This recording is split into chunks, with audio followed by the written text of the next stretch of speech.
É muito bom pregar quando tem crente na igreja, não é? Oh, aleluia! Como é bom quando as pessoas estão juntas já sabendo o que querem, buscando o que precisam, né? Ó, nós estamos aí nessa série ao longo do caminho.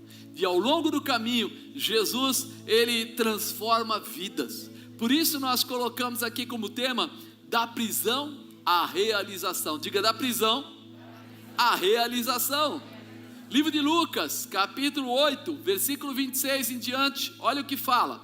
E navegaram para a terra dos Gadarenos, que está de fronte da Galileia. E quando desceu para a terra, saiu-lhe ao encontro, vindo da cidade, um homem que desde muito tempo estava possesso de demônios. E não andava vestido, nem habitava em qualquer casa, mas nos sepulcros. E quando viu a Jesus, prostrou-se diante dele, exclamando e dizendo com grande voz: que tenho eu contigo, Jesus, Filho do Deus Altíssimo? Peço que não me atormentes, porque tinha ordenado ao espírito imundo que saísse daquele homem, pois já havia muito tempo que o arrebatavam. E guardavam-no preso com grilhões e cadeias, mas quebrando as prisões, era impelido pelo demônio para os desertos. E perguntou-lhe Jesus, dizendo: qual é o teu nome? E ele disse: Legião, porque tinham entrado nele muitos demônios. E rogavam-lhe que os não mandasse para o abismo. E andava ali, pastando no monte, uma vara de muitos porcos, e rogaram-lhe que lhes concedesse entrar neles, e concedeu-lhe. E tendo saído os demônios do homem, entraram nos porcos, e a manada precipitou-se de um despenhadeiro no lago, e afogou-se. E aqueles que os guardavam, vendo o que aconteceu, fugiram, e foram anunciá-lo na cidade e nos campos. E saíram a ver que tinha acontecido, e vieram ter com Jesus, e acharam então o homem de que haviam saído os demônios, e acharam ele vestido, e em seu juízo, assentado aos pés de Jesus, e temeram. E os que tinham visto, contaram-lhes também como fora salvo aquele endemoniado. E toda a multidão da terra, dos gadarenos ao redor, lhe rogou que se retirasse deles, porque estavam possuídos de grande temor. E entrando ele no barco, voltou.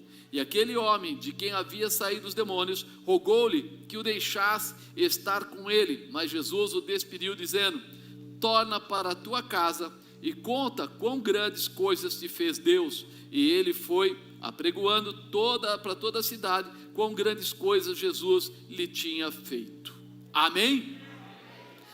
Já pensou? Que situação tremenda.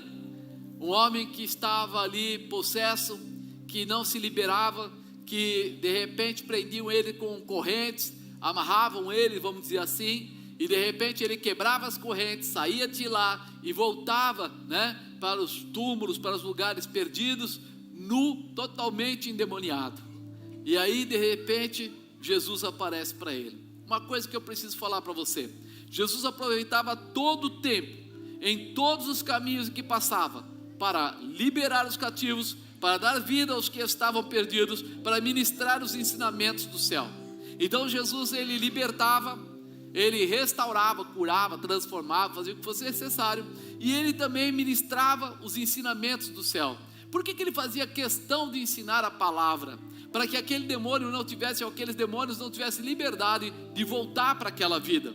Ele dava a eles mais do que uma libertação. Ele dava uma libertação e ao mesmo tempo dava ferramentas para que eles não fossem novamente atacados. Então é muito importante a gente entender que Jesus andava pelos caminhos e anda pelos caminhos para liberar, para libertar, para restaurar, para transformar. A Bíblia diz que ele veio para os perdidos. E esse ele veio para os perdidos quer dizer que ele trabalha por aquele que precisa. Muitas vezes a gente fica até meio indignado, né? Olhando para a situação. Eu até brinquei de manhã, né? Eu falei para o pessoal: se você tivesse que escolher evangelizar, você escolheria evangelizar uma pessoa que trabalha no seu escritório, que anda bem arrumadinha, que tem toda uma estrutura? Ou você escolheria ir lá no Valado, pegar uma pessoa que é dependente químico, uma pessoa que tem problemas de família, uma pessoa que foi ex-assaltante, ex-isso, ex-aquilo? Qual dos dois você escolheria? O pessoal de manhã ficou assim também, em silêncio, não falou nada, né?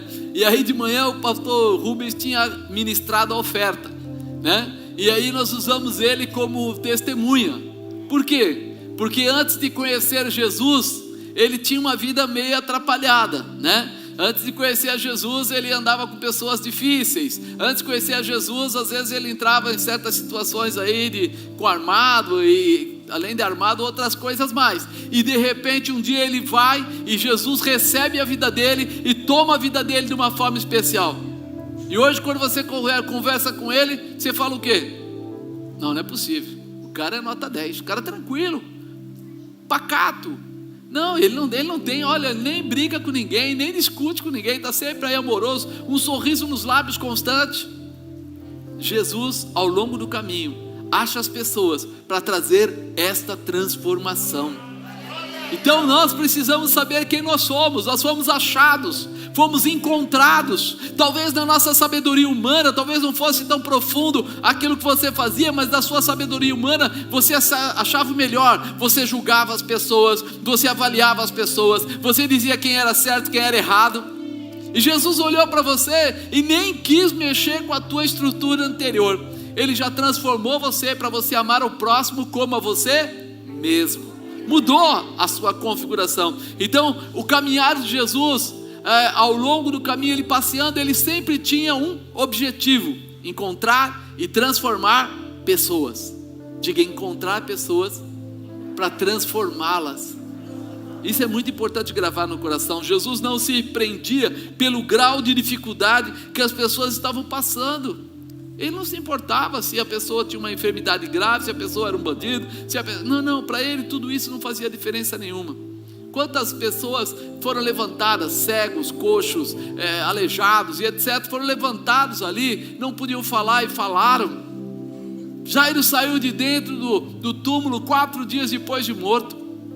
E aí nós começamos a ver que a intenção dele não era subjugar, ou avaliar, ou fazer como nós seres humanos fazemos muito.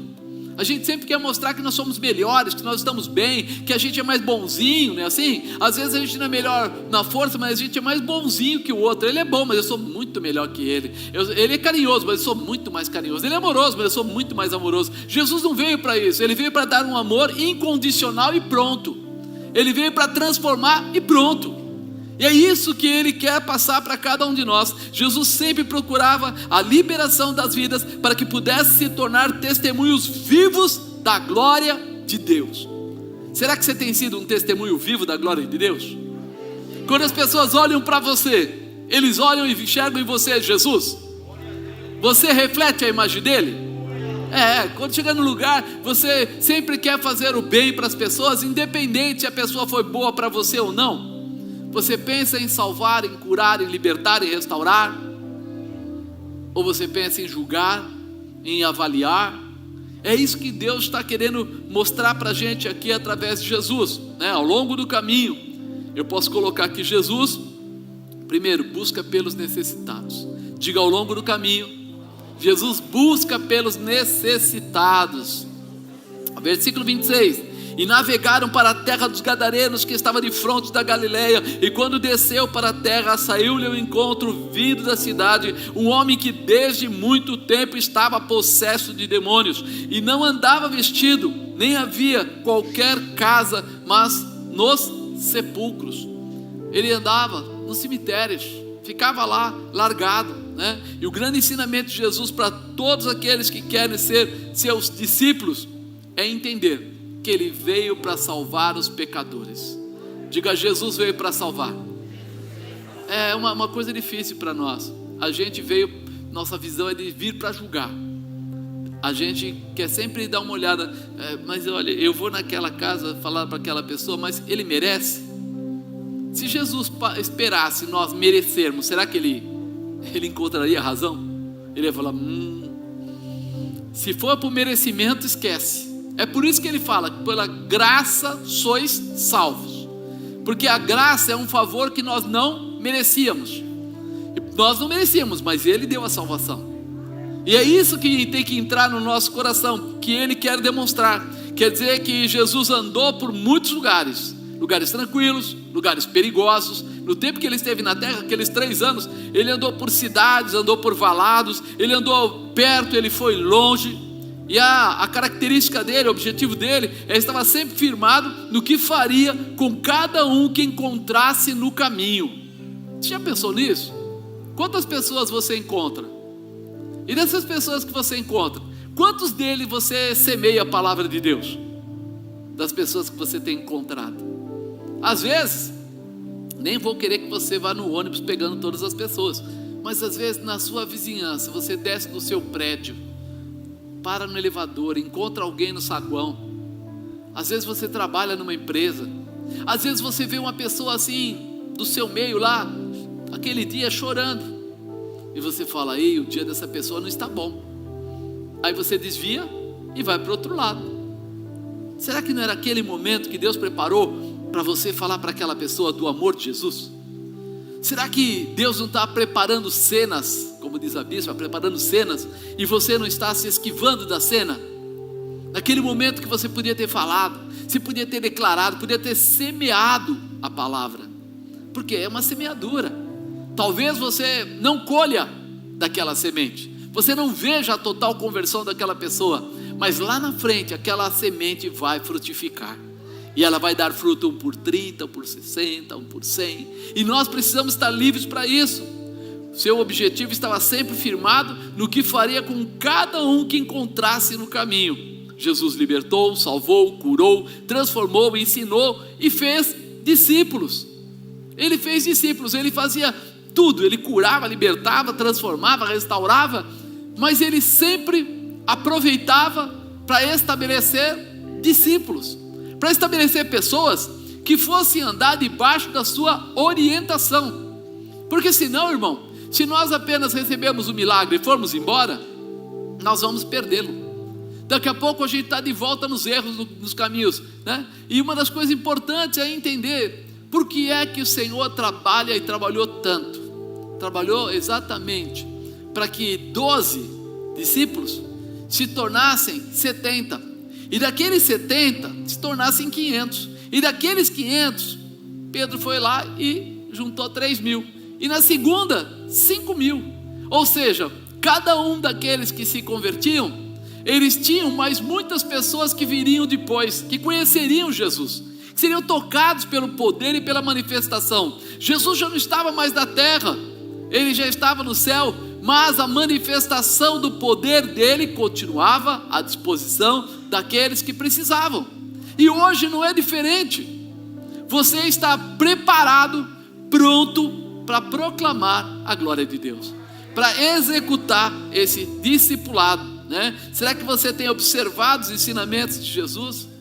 Porque muita gente lê a Bíblia, mas não presta atenção. Muita gente tem a facilidade de ouvir ministrações, mas não para prestar atenção o que aquelas ministrações querem dizer. Aqui não é apenas a libertação de um endemoniado, aqui é uma mudança de vida, aqui é uma mudança de comportamento e de estrutura, e mais que isso, é um discipulado. Ele está mudando essa vida de um endemoniado, de alguém que de repente estava ali preparado para ficar sujeito. Por isso que eu coloquei da prisão à realização. Ele estava ali numa situação difícil, mas agora ele saía dessa sujeição de prisão, ia ser liberto, ia ter a capacidade e a condição de fazer coisas diferentes. Então, será que você tem encontrado pessoas e transformado o futuro delas? Olha o silêncio, hein? Será que você tem se disponibilizado a contar para as pessoas o que Deus está fazendo, como Ele está fazendo? Segundo, né? Ao longo do caminho, Jesus libera da prisão. Olha, e quando viu a Jesus, prostrou-se diante deles, clamando e dizendo com grande voz: que tenho eu contigo, Jesus, Filho de Deus Altíssimo? Peço-te que não me atormentes, porque tinha ordenado ao espírito imundo que saísse daquele homem, pois já havia muito tempo que o arrebatava e guardavam-no preso com grilhões e cadeias, mas quebrando as prisões, era impedido pelo demônio para os desertos. Você reparou que quanto mais se fala de paz na televisão, mais guerras acontecem? Por que será que acontece isso? Porque propaganda não salva, propaganda não liberta, Propaganda não restaura. Não adianta nada fazer com a mãozinha assim, não adianta nada dizer, todos nós somos pela paz. Só tem um que pode mudar a vida de todos, chama-se Jesus Cristo de Nazaré. Ele deu a vida dele pela nossa vida, e ele é o caminho, a verdade e a vida, e ninguém vai a Deus, ninguém vem ao Pai, se não for através dele. O que ele está dizendo? Se vocês quiserem ter paz, eu sou o Senhor da paz, eu sou aquele que traz a paz verdadeira, porque a paz verdadeira está ligada a comportamentos, a caráter. Quem tem o caráter cristão vive uma paz que não é dele, a paz que vem de Cristo, e isso muda toda a história. Então quando nós começamos a ouvir falar as pessoas, não, fulano quer paz, fulano quer paz, fulano quer paz, você pergunta logo, ele tem Jesus, ele está com Jesus? Se ele disser que não, você já sabe que não vai ter paz, que aquela paz não existe. Dinheiro não traz paz, trabalho não traz paz, tudo isso é momentâneo. Você pegou o dinheiro, peguei, pagou a conta, pagou, estou todo feliz, legal, mas daqui a pouco o dinheiro acaba, daqui a pouco, pode perguntar para quem ganha dinheiro, a gente ganha 1.000, a gente gasta os 1.000, a gente ganha 2.000, a gente gasta os 2, e se ganha 3? Não existe, o ser humano não tem limites, ele vai sempre escalando isso, e essa escala que ele faz, acaba trazendo para ele algumas consequências, porque ele está sempre gerando necessidades, e quanto mais necessidades, mais a mente dele trabalha e mais dificuldade ele tem. Então nós precisamos entender que nós podemos todas as coisas naquele que nos fortalece. O Senhor é o teu provedor. Por isso que a gente fala, se você quiser ter algo bom, tenha a prosperidade de Deus. O que é a prosperidade? Ter tudo aquilo que eu preciso. Se eu precisar de muito, que venha muito. Se eu precisar de pouco, que venha o pouco. Mas eu sempre terei a suficiência, e isso nunca me trará desespero, ansiedade ou depressão.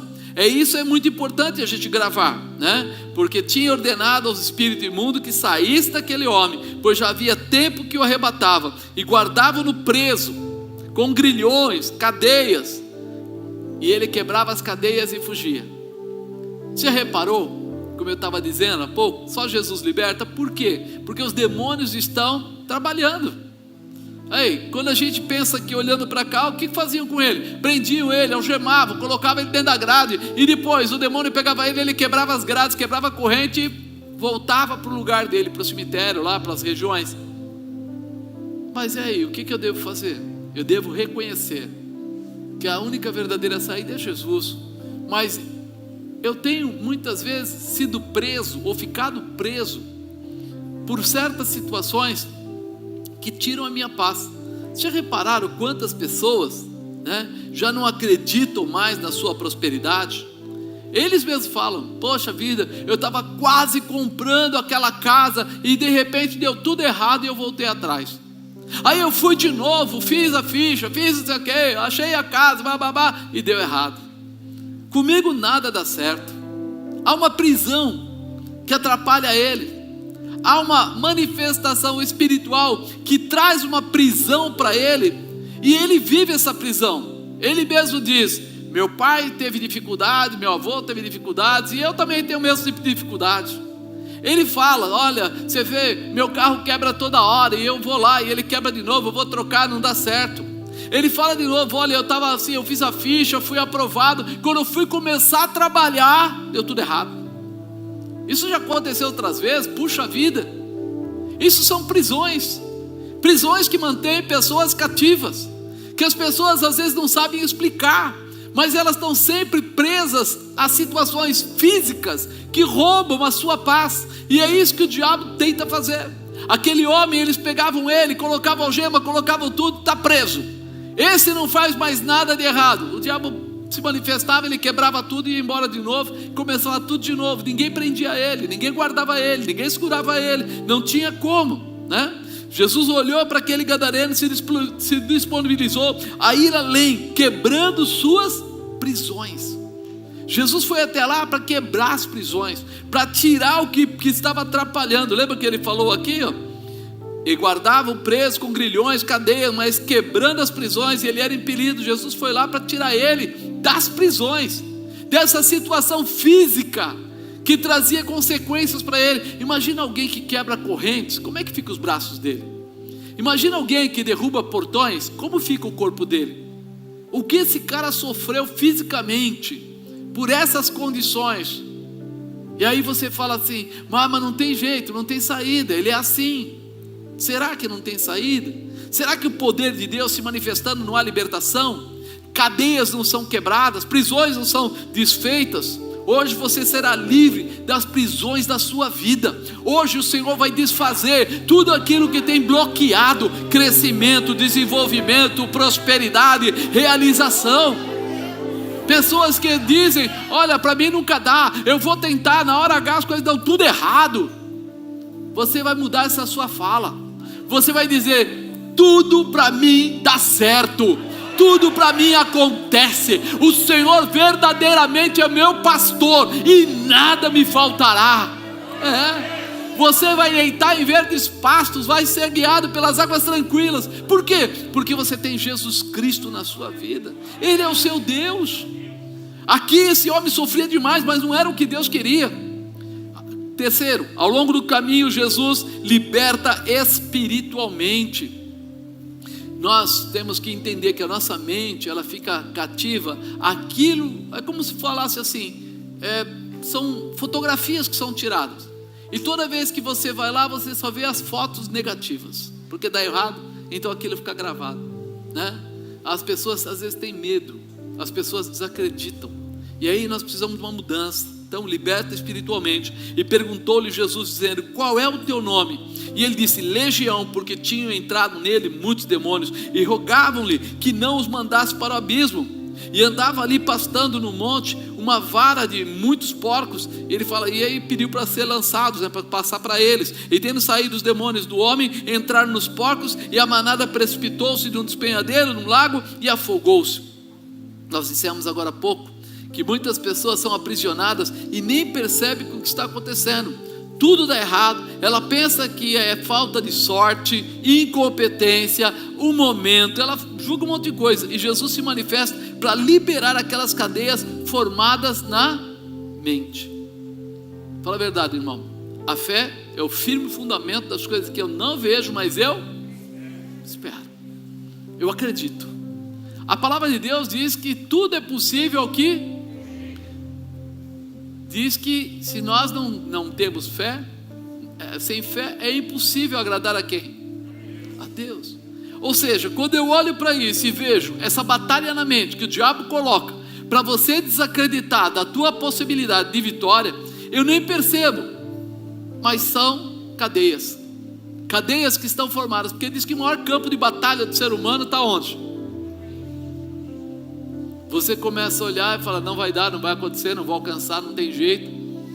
E aí você já fraqueja, você desanima, você fica preocupado, deixa para lá. E aí você abandona. E o Senhor está dizendo, não. A tua mente, ela tem que ser cheia da presença de Deus. Ela tem que ser cheia do Pai, do Filho e do Espírito Santo. Por quê? Porque posso todas as coisas naquele que me fortalece. Quem te fortalece? Se é Jesus, então você precisa estar cheio de Jesus, não é verdade? Eu preciso me encher, eu preciso reconhecer. Você sabe que a fé, ela não é um pacotinho. Vou lá no mercado, compro um pacote de fé, volto com ele, eu comprei fé, está aqui. Não. A fé, ela vem através do uso, né? Do posicionamento. O que quer dizer? Que eu começo muitas vezes orando por alguma coisa, ou pedindo alguma coisa, acreditando no poder de Deus para alguma coisa, e quando acontece, eu começo a acreditar em possibilidades maiores. Eu digo que fé é que nem escada, você tem que subir um degrau de cada vez, mas cada degrau que você subir, você vai estar mais alto na presença de Deus. Cada degrau que você subir, você vai começar a confiar mais no poder e na realização que Deus te dá. É isso que é importante. Você precisa ter esta continuidade para que você possa vencer as dificuldades. Agora nós estamos falando da libertação espiritual. Muitas pessoas têm sido atacadas espiritualmente por demônios e não sabem como lidar com estas situações. Algumas até acham impossível acontecer a libertação. As pessoas olham e falam, não tem como. O inimigo das nossas vidas se aproveita desta fragilidade. Quando você já desacredita do poder de Jesus Cristo, o restante, meu irmão, fica difícil, né? Algumas até acham que é impossível. Não, peraí. Eu lembro assim, quando eu me converti, estava começando, e aí de repente fui numa igreja, e eu tinha um pastor que era conhecido meu, e ele estava lá, e ele foi, uma pessoa ficou possessa lá de demônio, e ele foi libertar, e tinha um pessoal em volta, que começou meio que a rir, o que está acontecendo, tal, isso daí essa pessoa está fantasiando, né, assim, não, e aí ele pegou e falou, vocês aí vão expulsar o demônio. E aí o pessoal falou assim, como assim? Ele falou assim, não, vocês falaram, mas a gente nem é dessa religião. Ele falou, não, expulsa no que vocês quiserem. E aí alguém começou lá, né? Em nome do santo não sei o que, eu estou determinando que saia, ele não saiu. E aí alguém que era, né, mais assim, falou, em nome da Senhora da Aparecida, e pá, saia. E o demônio, em vez de sair, saiu dando uma bica das cadeiras, aquelas cadeiras de plástico, boa cadeira para todo lado. A gente não sabia nem o que fazer. Eu falei para ele, e agora? Ele falou, calma, fica tranquilo, tudo está no controle. Eu falei, controle? Cadeira voando para todo lado, é controle? Que controle é esse? Ele falou, não. Aí ele foi até lá e falou, vocês acabaram com a... Então agora fiquem quietos, calem a boca, porque Deus vai operar. E aí ele chegou lá, botou o demônio lá, ajoelha em nome de Jesus, e depois já terminou, saia em nome de Jesus, e a pessoa ficou liberta. E aí naquela hora ficou muito claro, muito nítido, que é um nome que é sobre todo nome, uma autoridade que é poderosa para quebrar barreiras, para desfazer embaraços, é o nome de Jesus. Ele foi para aquela cruz, pagou o preço da nossa morte, para ter autoridade sobre as nossas vidas, e o diabo sabe disso, ele não pode mexer com você quando Jesus está operando. Então nós precisamos estar abertos a ouvir e entender. Hoje muitas pessoas dão liberdade para o diabo fazer morada na vida deles. Tem muitas pessoas que dão liberdade para o diabo fazer morada na vida deles. Então, como despejar este inquilino que foi convidado para morar ali? Como é que você manda alguém embora que foi convidado para morar na sua casa?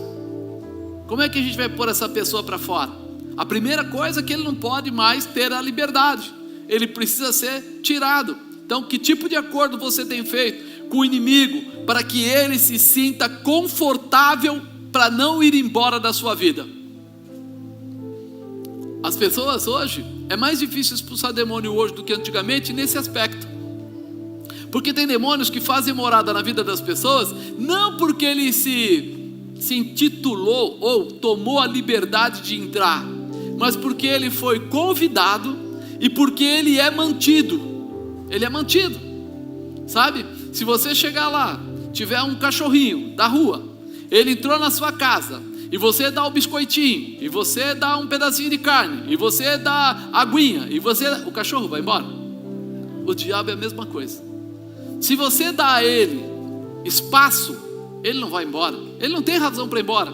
E mesmo que alguém tente mandar ele embora, ele vai lutar contra. Por que ele vai lutar? Porque ele está muito bem amparado, ele está muito bem tranquilo naquele lugar, né? Então, um parênteses aí, antes as pessoas pecavam enganadas, tipo não tinham noção, ou faziam enganadas em alguns motivos. Quantas vezes a gente pegou pessoas que serviam ao ocultismo, alguma coisa, e elas se converteram, e quando elas se converteram, entenderam quem era Jesus, você foi lá e fez uma libertação, e a pessoa foi liberta. Ela foi liberta, por quê? Porque ela tinha uma visão distorcida do que era poder de Deus. Ela tinha alguns espíritos na vida dela, pensando que eram bons espíritos, como chamam o espírito de luz, mas na verdade ela descobriu depois que só existe um espírito que pode estar na sua vida, é o Espírito Santo de Deus, só que ela não sabia. Então quando você orava, ela era liberta. Por quê? Porque ela estava enganada. Diferente de pessoas hoje que trazem para dentro de si certas manifestações e mantêm essas manifestações, e às vezes já são crentes. Às vezes já são crentes. Nós já encontramos gnomos, por exemplo, na casa de crente, pessoa colocando maçã na frente para que aquele bichinho fique mantido, e outras coisas. Então isso é muito comum, né? Hoje todos sabem bem o que estão fazendo, assistindo e participando, e até se rebelando contra Quantas pessoas estão se rebelando contra esposo, esposa, pais, professores, líderes, pastores, família e até com a polícia? Já reparou que a garotada hoje, toda hora tem encrenca na rua, eles estão fazendo coisa errada, quando a polícia chega eles querem enfrentar a polícia, aí a polícia acaba tomando atitudes descabidas por causa disso, começa a ter o quê? Medir força. E alguém sabe que é mais forte, mas por que aquele garoto se meteu com aquela situação? Por que aquela pessoa se meteu com aquela situação? Eles estão, sem perceber, tomando atitudes que não são boas. Chama-se rebeldia. E quem é o pai da rebeldia? Satanás. Porque Deus tem um princípio, chama princípio da autoridade. Então quando você tem o seu pai e a sua mãe, ele diz o quê? Honra o teu pai, né? E se prolongarão os teus dias de vida. Ele está dando uma orientação para você. O seu pai é seu pai, o seu progenitor, e ele deve ser respeitado. Ou se você não pode ficar com ele, se distancie, mas se distancie em paz, não se levantando contra ele. E se você falar de professores, eles foram colocados para nos orientar. E como alguém vai lá e quer bater no professor, e como você fala de líderes, de pastores, e os membros dizem: ah não, eu não vou obedecer, eu não quero saber, eu não estou nem aí, eu tenho minha própria visão, sou eu e Deus. Peraí, e cadê o princípio da palavra de Deus? E quando a gente fala, né, de família, de relacionamento, pais e filhos, de intimidade, estar juntos, a rebeldia tem sido uma das armas do diabo contra o ser humano. Usa a rebeldia para mantê-lo a serviço do inferno. Já repararam isso? Que hoje, o que tem de programinha aí da televisão mostrando rebeldia, o que tem de programa, né, mostrando certas situações, e a gente começa a criança assiste, né? O jovem assiste, o adulto assiste. Hoje, há um tempo atrás, quando tinha algumas coisas, né, tipo homossexualismo e outras coisas mais, a gente falava assim: poxa, não é legal assistir esse programa. Hoje, as pessoas falam: mas é engraçado. E elas estão se alimentando daquelas informações, estão lançando dentro da casa dela. E aí? O diabo arrombou a sua porta? Ou você convidou ele para entrar? Quem é que ligou aquela televisão? Quem é que deixou naquele canal? Isso eu falo também para a parte sexual e outras coisas que acontecem. As pessoas têm os BBB da Silva e outras coisas mais aí que acontecem. Quem é que apertou o botão? Ou foi o diabo que foi lá e apertou o botão? A gente deixa. E aí as crianças estão perto, e aí os amigos estão perto, e aí todo mundo está comendo de algo que não vai lhe fazer bem. Então nós queremos tirar o diabo da nossa vida? Queremos. Mas nós não queremos tirar aquilo que ele traz para nós. Automaticamente eu estou alimentando ele. E se eu estou alimentando ele, por que ele iria embora? Se ele é um convidado, se ele está sendo tratado com toda pompa, né? É muito importante a gente entender isso. Eu estava comentando de manhã que há uns anos atrás eu assisti na TV Bandeirantes. É um médico, né, especialista. Eles fizeram lá uma pesquisa, e não sou eu que estou falando, não é pastor que está falando, eles estavam falando, tá? Então deixa eu deixar bem claro, isso aí não é uma posição do Marcos, nem de pastores da igreja, não é isso. Mas lá ele estava falando que a pior rebeldia que existe é aquela que é cumprida no próprio corpo. Alguém reparou como está as tatuagens hoje? As pessoas estão virando o quê? Gibis. É proibido? Não estou falando que é proibido, mas eles diziam que é um dos maiores sinais de rebeldia do ser humano. É isso. Não, apóstolo, eu fiz só uma borboletinha na nuca, não sei o que, não sei o que. Teve uma pessoa que a gente conhece, que era esposa de um evangelista, né? Não é da igreja aqui, mas foi no passado, e de repente ele traiu ela. Primeira coisa que ela fez foi o quê? Vou fazer uma tatuagem. Foi lá e fez no pescoço. Por que ela fez aquilo? Depois que passou um dia conversando, por que você fez isso? Eu estava com uma raiva dele. Você está alimentando quem? Rebeldia. Então eu não estou julgando pessoas, pelo amor de Deus, entenda isso. Mas a gente começa a perceber, não é apenas a tatuagem em si, mas é a simbologia que ela tem na vida das pessoas. A maior parte das pessoas, elas gostam de mostrar isso. Já viram pessoas que inclusive agora se mutilam, cortam o corpo? O que quer dizer aquilo? Ela está em desacordo com a vida que ela tem, ela não se agrada daquilo, e ela quer mostrar que não, e ela vai cortando, algumas até morrem fazendo isso. Agora, Satanás vê isso como o quê? Um sinal que ele tem liberdade naquela vida. Tem liberdade. Por quê? Porque se tem rebeldia, o pai da rebeldia tem liberdade. Então por isso nós precisamos entender o que nós estamos fazendo. Há pouco tempo atrás aí a gente fala de internet, a gente fala de jogos. Não quer dizer que tudo que está na internet, não quer dizer que todo jogo tem isso. Mas há uns anos atrás também foi feito um levantamento, uma pessoa até amigo nosso, ele foi e falou assim: o senhor conhece esse jogo? Eu falei assim: não. Ele falou assim: tem vários garotos da igreja que jogam ele. O senhor viu, acho que era a 7ª fase? Eu falei: cara, eu não jogo, não sei nada, eu sou totalmente caipira nisso. Ele falou: então eu vou contar para o senhor. Quando passa da 6ª para a 7ª, ali fala algumas coisas, está em inglês. E aí ele falava lá assim: agora você passa para a próxima fase. Agora você vai às profundezas do inferno. Agora você faz parte, né, lá de baixo. Agora você recebe os poderes do diabo, devil, não sei o quê. Eu falei: você está brincando? Ele falou: não, está lá. E uma das coisas que a mais a garotada buscava era passar por essas fases. E aí, o que ele está fazendo sem saber? Mora aqui em casa comigo. Apóstolo, é fantasia, não é? É fantasia.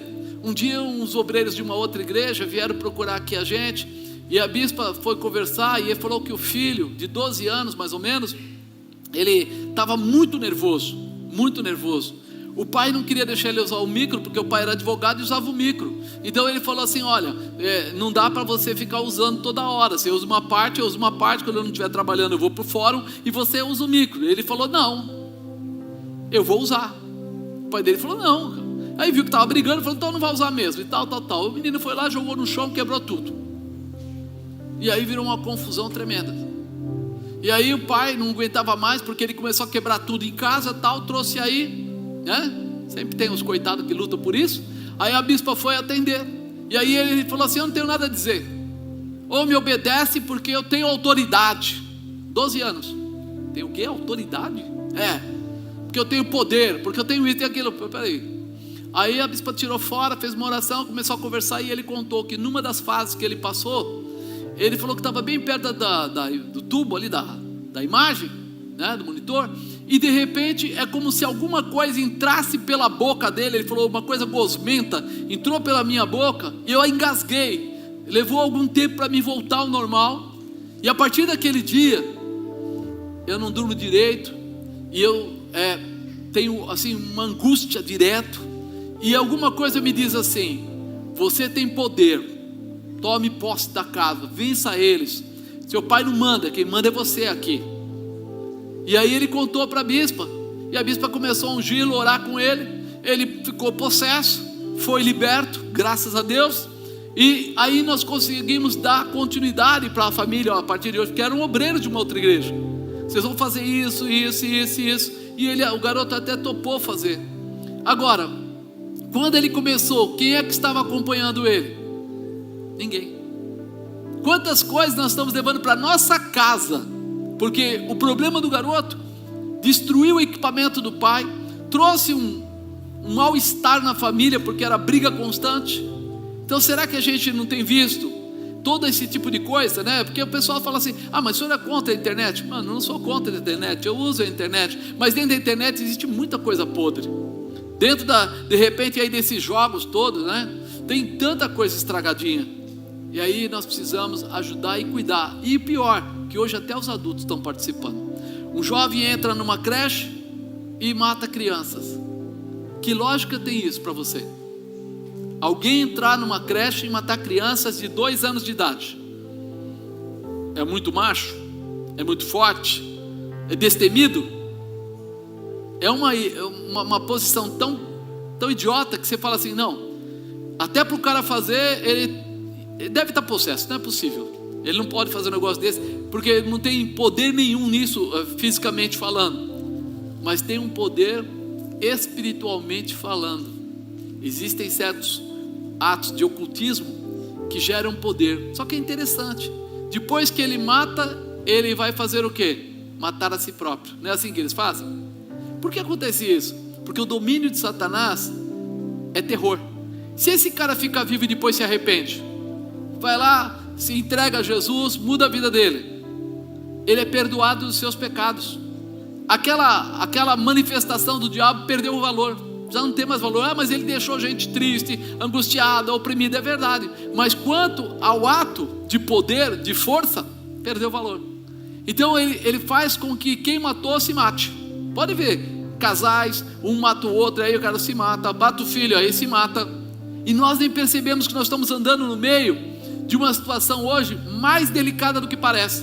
Nós precisamos muito que Jesus esteja conosco para trazer essa liberação, para quebrar todo espírito de rebeldia que tem andado no nosso meio, para que as pessoas consigam ouvir: ei, isso não é legal, isso está fora, e poder tomar a atitude, buscar a atitude naquilo que é razoável, né? Tem outro jovem preparando ataques parecidos. Como é que pode? Onde ele vai parar com isso? Garotas abandonando suas casas para viver relacionamentos perigosos. Meninas de 14 anos, de 15 anos, de 12 anos, fazendo coisas desse gênero. Meninos e meninas participando de festas que transitam com muita droga, bebida, sexo, aquelas raves, aquelas coisas. E fala assim: o que ela ganha com isso? Aonde chega nessa situação? Que alegria é essa, que é tão passageira, que dura uma noite, e às vezes no dia seguinte tem as consequências. Virou dependente química, está grávida, pegou uma doença. Olha que situação. Narguilé, repararam? O pessoal fumando narguilé. Aí eu tinha aparecido na televisão uma moça, aí perguntaram para ela: por que você faz isso? Você sabe que isso, nessa época de Covid, é uma ferramenta transmissora poderosa, porque todo mundo põe a boca naquilo.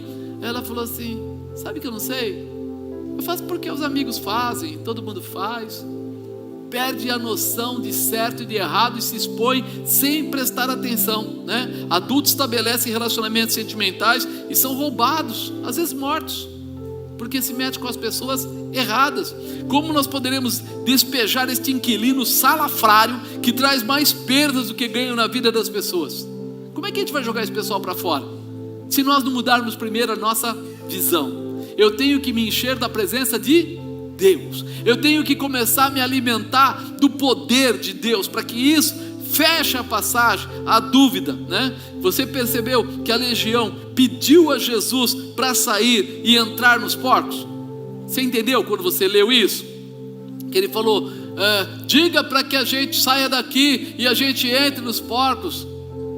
Ele sabia uma coisa que você está esquecendo: o poder está em Jesus Cristo. O poder da vida e da morte está em Jesus Cristo. Só que muitas vezes nós temos buscado respostas em tudo, menos naquele que é a verdadeira resposta, aquele que pode todas as coisas. Então a forma mais real de liberdade, de arrancar da nossa casa, de tirar da nossa família, é lembrar que os demônios estão sujeitos a Jesus Cristo. Diga: os demônios estão sujeitos a Jesus Cristo. Quer dizer que a autoridade não estava com eles, mas sim com Jesus. Por isso precisamos nos posicionar com a autoridade que está com Jesus e que Jesus entregou a cada um dos seus. Jesus tem autoridade e Ele entregou a autoridade para aqueles que são seus. Tem alguém de Jesus aí? Pois é, então você tem a autoridade de Jesus na sua vida. Olha o que Ele diz aqui em João 14:12: na verdade vos digo, que aquele que crê em mim também fará as obras que eu faço, e as fará maiores que estas, porque eu vou para o meu Pai. Aqueles que creem em mim fará as obras que eu faço e fará maiores do que estas. Quem foi que mandou os demônios saírem lá, a legião toda? Jesus. E ele fala: você vai fazer uma obra maior do que a que eu faço. O poder está sobre a sua vida. Ele fala mais: e tudo quanto pedires em meu nome eu farei, para que o Pai seja glorificado no Filho. Segura essa chave que é tua. Tudo quanto pedires em meu nome eu farei. Pedir o nome de quem? Você entende o que Jesus está fazendo? Ele está dizendo assim: olha, você vai fazer coisas maiores do que aquelas que eu fiz. E depois ele diz assim: não tenha receio, tudo que você pedir em meu nome, eu farei, para que o Pai seja glorificado no Filho. Quer dizer, está na sua mão a chave, ou melhor, na sua boca, né? Está na sua boca a chave. Se pedirmos alguma coisa em meu nome, eu o farei. Então, se pedir alguma coisa no nome de Jesus, ele diz: eu farei. E mais, olha o que ele diz no 15: se me amais e guardais os meus mandamentos. Você ama a Deus? Ama Jesus? Guarda os mandamentos dele. Então, peraí, quando vier alguma situação que eu sei que não está legal, eu sei como parar essa situação, eu sei como derrubar esse demônio, esse principado, é no nome de Jesus. É no nome de Jesus. Eu preciso estar convicto disso, eu preciso acreditar nisso. Temos a autoridade de Jesus para vencer os ataques de Satanás.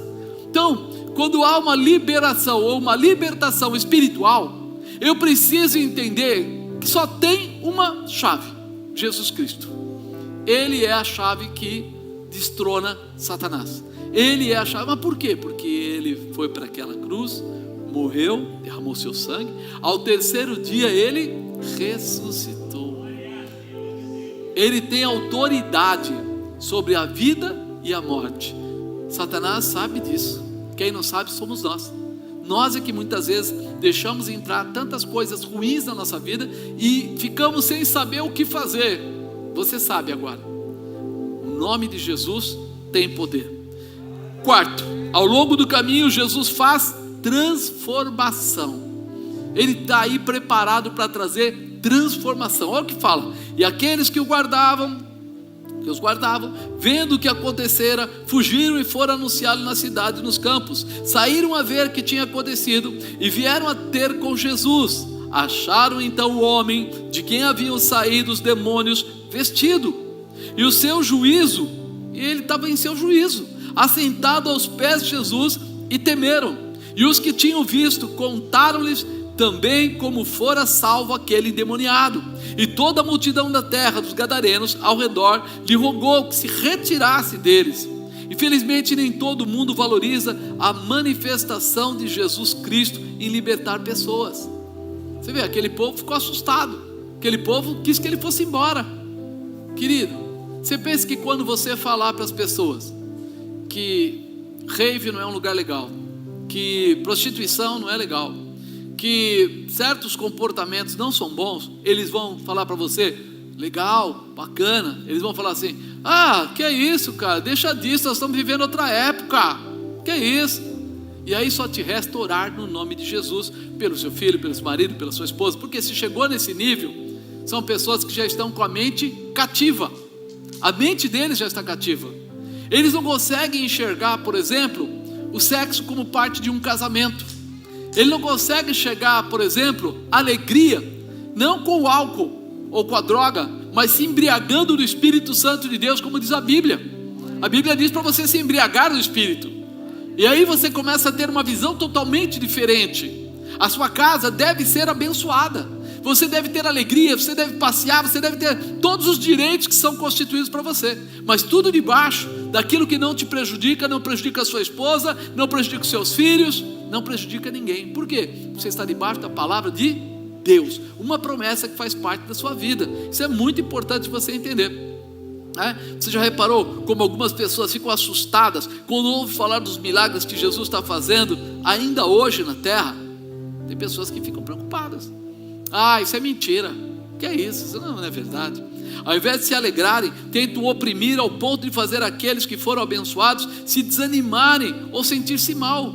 Tem crente que começa a ficar assim: não, meu chefe não gosta que fala, ele não gosta de crente, ele não gosta. Você fala: que loucura é essa?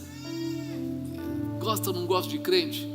Eu tenho o meu comportamento espiritual e nem por isso eu vou mudar a vida de ninguém obrigatoriamente, mas eu tenho a minha vida espiritual, né? Eu sei quem eu sou, eu preciso viver o que eu sou, não preciso empurrar na garganta de ninguém, mas eu sou.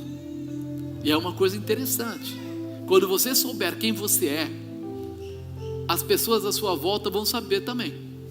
É um posicionamento. Eu falo porque o pessoal fala assim: nossa, você tem tanto testemunho. É, porque eu gosto de viver tudo que Deus pode me dar. Eu gosto de viver isso que nós começamos aqui no culto, ver o poder, a manifestação, a glória de Deus. E eu lembro que eu estava num casamento um tempão atrás aí, e de repente o rapaz que filmava vinha chegando perto de mim, uma pessoa até bem alto, cabelo claro, assim, meio estranho. E aí o Espírito Santo falou assim, no meio do casamento, fazendo o casamento, fale em línguas. E eu não tenho dúvida, quando o Espírito Santo fala, eu não tenho dúvida. Eu comecei a falar em línguas, e o camarada caiu endemoniado. Do lado, estava noivo, eu, um negócio de vaso, ele caiu, derrubou o vaso, caiu com a máquina, com tudo. Eu não coloquei a mão nele, eu só falei em línguas. Eu só obedeci a voz do Espírito Santo. Quando você faz isso, você começa a entender o poder que está na sua vida e você não sabe. Eu não precisei colocar a mão nele e falar, sai em nome de Jesus e tal. Eu fui fazer um outro casamento, né, de um amigo, e quando eu estava fazendo o casamento, o Espírito Santo falou assim, cuidado, ele vai cair. E quando eu olhei para ele assim, o cara desmaiou. E ele, forte, ele vinha na direção do púlpito. E o púlpito era meio desenhado e era de vidro aqui.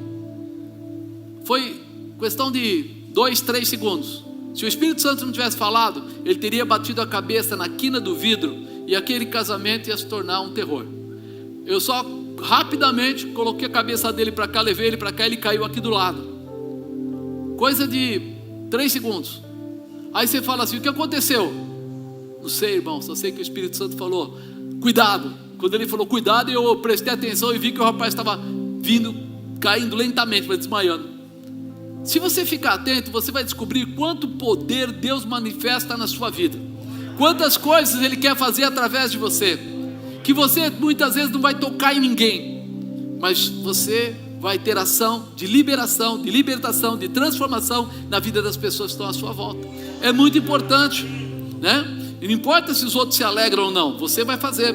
Quando encontro alguém que se libertou das drogas, do álcool, chego a dizer que essa pessoa ficou bitolada, sem graça nenhuma. Quantas vezes eu vi isso? E agora você é crente? Ih, você está xarope, hein, meu? Você ficou babaca, agora você quer. Ao contrário, irmão, agora eu estou livre. Antes eu era um prisioneiro, hoje eu estou livre.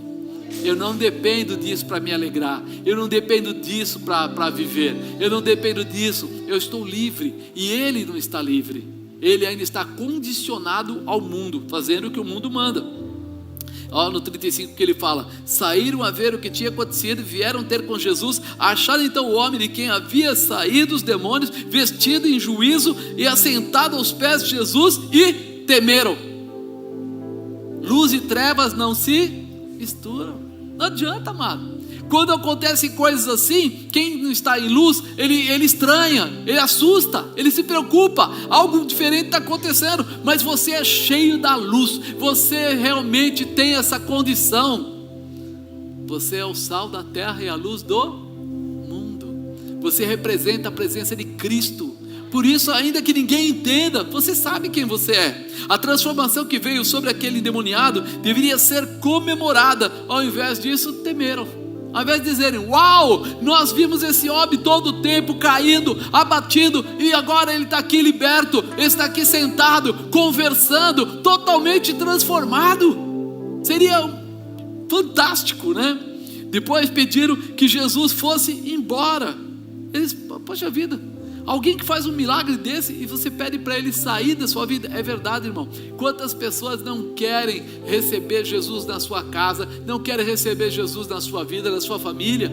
Mas como é que pode, apóstolo? Pode ser abençoado? Pode, mas ele ainda tem a visão distorcida, e aí não adianta, ele não vai ter a manifestação. E quantos hoje não estão com a mesma visão, não olhando para o bem, ou de seres humanos, né? Onde sim apenas para os seus desejos pessoais.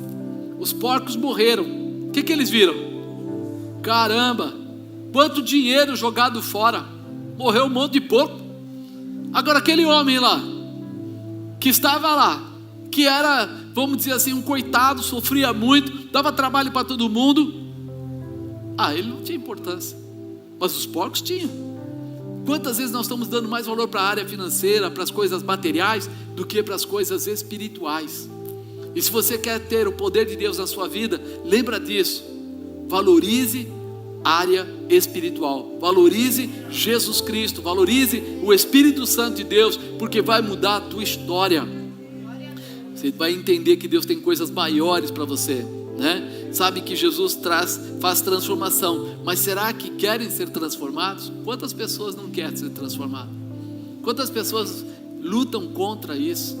Nós precisamos identificar o nosso posicionamento. A sua transformação, ela é mais do que um momento, é uma vida transformada. Você está olhando agora não para mais 30 anos, mais 50 anos, mais 60 anos, você está olhando para a eternidade. Você tem uma proposta de Deus de viver com Cristo, reinar com Cristo. É muito mais. Você está vendo agora uma visão distorcida quando você olha na terra. Ah, fulano tem mais que eu, aquele lá faz tanta coisa errada, e ele é do mundo e é rico, e eu estou fazendo as coisas certas e não sou rico como ele. Mas espera aí, que Deus é esse? Está com a visão distorcida, está com a visão do mundo. Essa é a visão do mundo. Se essa visão fosse boa, os ladrões eram anjos. Tem alguma coisa errada, espera aí, eu não estou ligado, eu preciso disso, preciso. Deus pode me prover? Pode, vai prover você de tudo que for necessário. Quem é que concebeu o homem? Foi Deus. E quando ele criou o homem, tinha estômago? Sim ou não? Tinha. Então, pelo que eu sei, tinha estômago, tinha de repente, né, toda a estrutura de coração, pulmão, blá blá blá, aquela coisa toda. E quando ele tinha frio, precisa de roupa.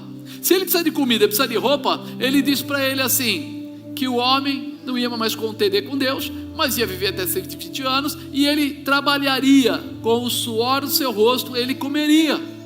Então peraí, Deus idealizou a vida, mas não disse para ele assim, você vai passar fome, necessidade, frio, e não vai ter mais nada. Não falou isso. Mesmo o homem saindo fora do Éden, Deus não deu para ele a indicação de ser um coitado, coisa parecida, não deu.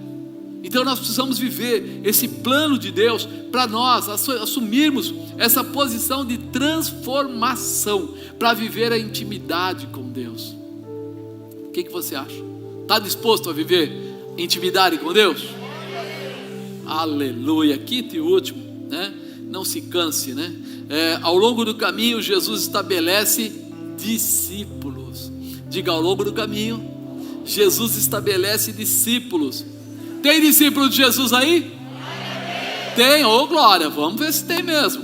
E aquele homem de quem havia saído os demônios rogou-lhe que deixasse estar com ele, mas Jesus o despediu dizendo, torna para tua casa, conta quão grandes coisas te fez Deus.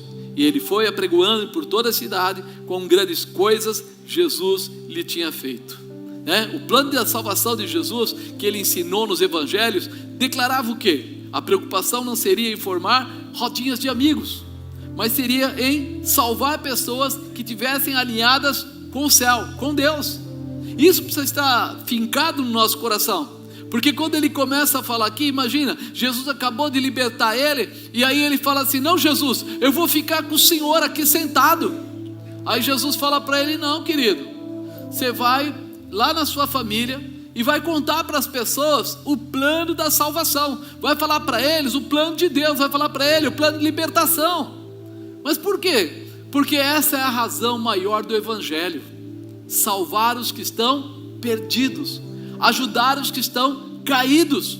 Então se Jesus levasse ele junto, seria muito bacana, mas ele não teria influência. É por isso que nós trabalhamos com célula nessa igreja, porque a célula tem essa definição. Você que foi curado por Jesus, você que foi liberto por Jesus, vai contar para as pessoas que te conheciam. Por exemplo, eu imagino lá o pastor Rubens, que nós falamos agora há pouco, ele tem a macro branca, que é a equipe de trabalho lá, e ele foi nos lugares aonde ele andava, e ele começou a mostrar quem ele era e o que Deus fez na vida dele, o que Jesus fez na vida dele. A esposa dele, a Rosângela também, a pastora Rosângela, foi lá e mostrou para as pessoas o que Jesus estava fazendo na vida dela. O que aconteceu? Formou um rebanho. Mas por que formou um rebanho? Porque contra fatos não há argumentos. Quando você entender isso, você vai entender que você não precisa ser um teólogo, não precisa ser um grande pastor, um apóstolo, blá blá blá blá, não. Você só precisa ser um discípulo. Você só precisa chegar nos lugares, para as pessoas que te conheciam, e contar a mudança que Deus fez na sua vida. Sabe os testemunhos que foram lidos aqui? Esses testemunhos, eles são arma, eles são ferramentas poderosas para transformar pessoas que estão passando por dificuldades e não sabem como podem vencer. E aí você que recebeu o testemunho que aconteceu na sua vida, que transformou a sua vida, vai contar para aquela pessoa da sua família: nossa, você está diferente. Nossa, não bebe mais? Primeira pergunta quando a gente para de beber é isso, né? Você não bebe mais? Como se falasse assim: você morreu? Não é isso? Ou só aconteceu isso comigo só? Só comigo? O pessoal veio para cima pesado na época. Meus amigos falaram coisas até feias. E eu falei o quê? Não, eu me converti, eu aceitei Jesus Cristo. Deixa disso, Marcos, pelo amor de Deus. Você, aí falaram assim, você é um cara tão inteligente, você é uma pessoa tão sóbria, você é uma pessoa tão digna, você que só andava com gente grande, boa, agora você vai ser crente? Eu falei, pois é, vou ser crente. Por quê? Porque eu encontrei um caminho que é aquele que me leva para Deus, e eu quero viver esse Deus. Chega, cansa. Eu falo assim que tem muita gente nova convertida ou que não, já veio de berço evangélico, que não valoriza, porque eles não conheceram. Eles não conheceram as porcarias que a gente já passou, as pessoas erradas que entraram na vida da gente, as pessoas que assumiram e tomaram coisas nossas em nome de uma amizade porcaria, mentirosa. E aí você até tratava bem porque você falava, mas é meu amigo. Quantas vezes eu levei gente na minha casa para beber as minhas custas, comer as minhas custas, que depois falava mal de mim. Aí quando eu perguntava, eu falava, mas é meu amigo. Isso é amigo? Peraí. E é isso que acontece. A gente, quando entra pela bebida, pelas coisas erradas, a gente perde a visão. Por isso Ele estabelece discípulos, para que nós possamos ajudar as pessoas que estão abatidas, as pessoas que estão enganadas, as pessoas que estão sem a visão, as pessoas que estão perdidas mesmo. A tua palavra vai mudar a vida de outras pessoas, né? Formar discípulos que fossem capazes de dar continuidade à salvação de todas as pessoas na terra. Por isso, Jesus prefere enviar o homem gadareno para sua própria casa, porque ele seria um testemunho fiel. Imagina que mandasse ele para cidades longe. Quando ele chegasse lá, fala, quem é você? Eu sou o gadareno. Legal. Ô gadareno, como é que vai? Tudo bem?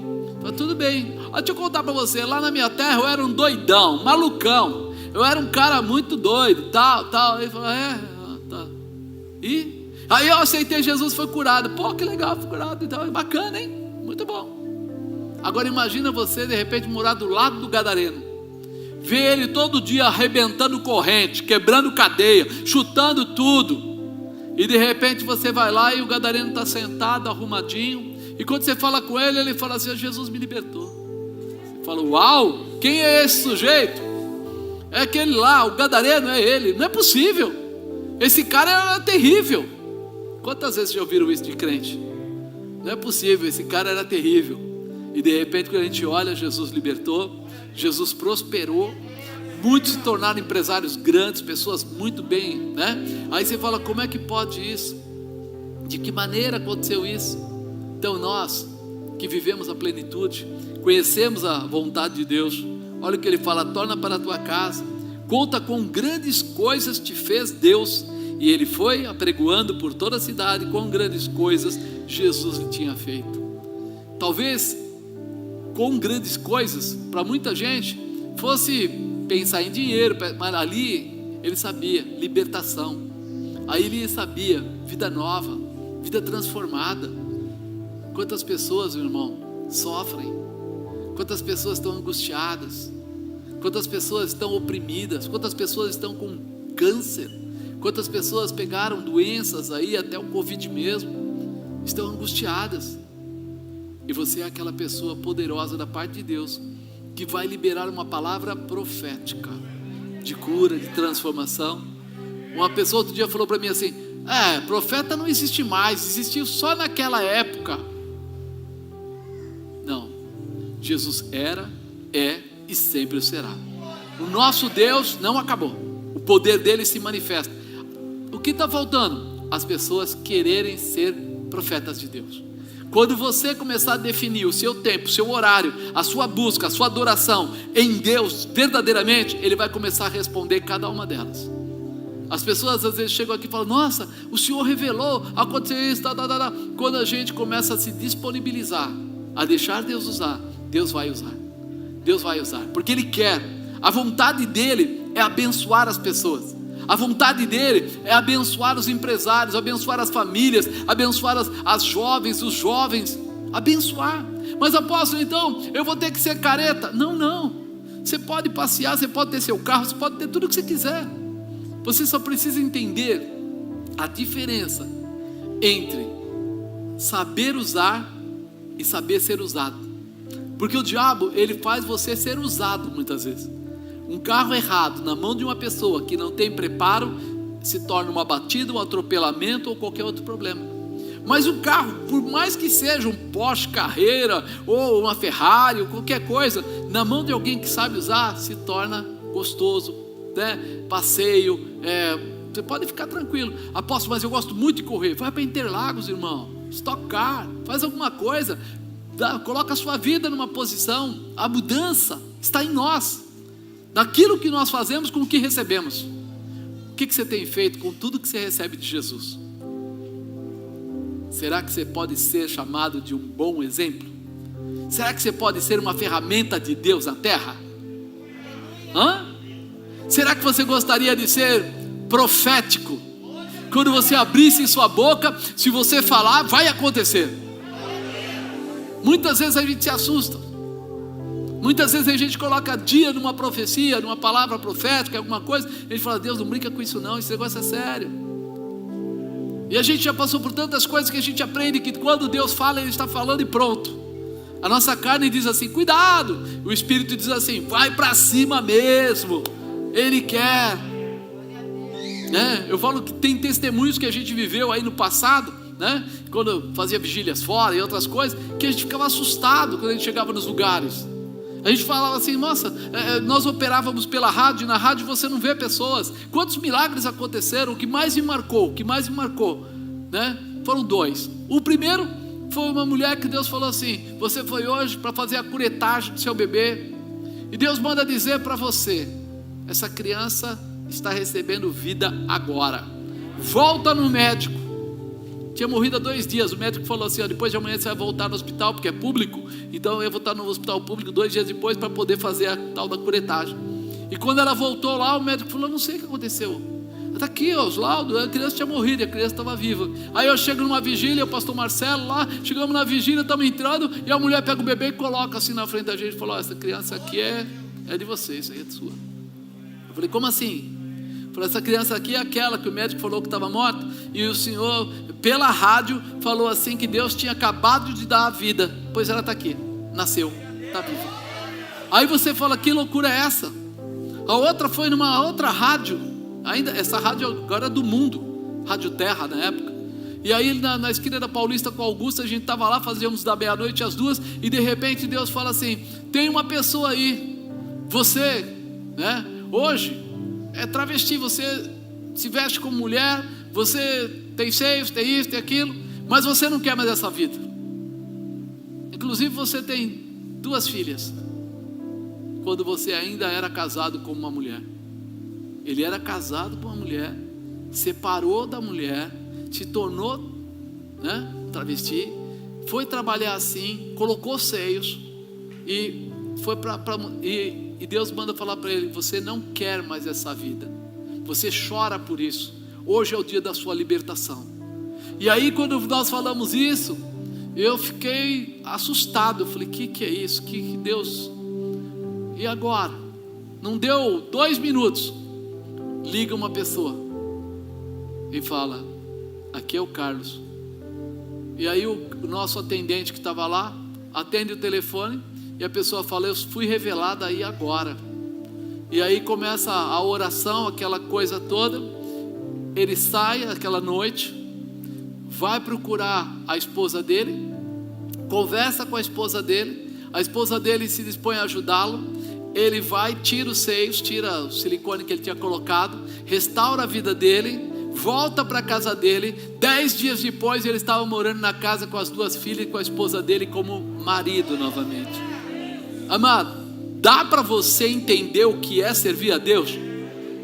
Dá para você entender o que Deus pode fazer? Eu nunca vi esse cara de frente, nunca estive com ele de frente, mas ele contando e chorando no telefone. E aí você fala assim: isso do que Deus quer fazer com a tua vida.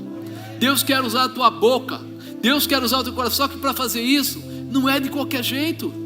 Você vai ter que se entregar, você vai ter que se lançar, você vai ter que desejar, e aí os milagres vão começar a acontecer através de você. Estabelecer discípulos.